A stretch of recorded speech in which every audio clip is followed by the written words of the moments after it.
పులివెందుల ఉప ఎన్నిక పోలింగ్ మొదలైంది. అయితే ఇక్కడ పోలీసు వారు ఎంత ఘోరాతిఘోరంగా వ్యవహరిస్తున్నారు. అలాగే టీడీపీ గూండాలు, కార్యకర్తలు వేలాది మంది పోలింగ్ బూతుల దగ్గర పహారా కాస్తూ ప్రజలను మాత్రం ఓట్లు వేయడానికి రాకుండా అడ్డుకుంటా ఉన్నారు.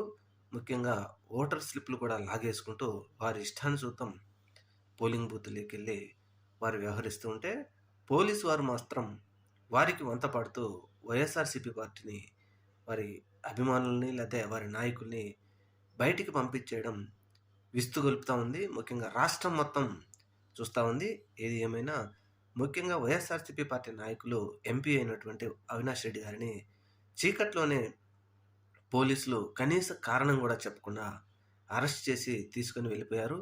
ఆయనకు ఆరోగ్యం సరిలేదు అని రిక్వెస్ట్ చేస్తున్నప్పటికి కూడా పోలీసులు తీసుకొని వెళ్ళిపోయారు. ఏది ఏమైనా జిల్లాలోని అనేక మంది వైఎస్ఆర్‌సీపీ నాయకులందరినీ హౌస్ అరెస్ట్ చేశారు. ఇంతకంటే ఘోరం మరెప్పుడూ చూడలేదని పులివెందులోని ప్రజలందరూ అభిప్రాయపడుతున్నారు.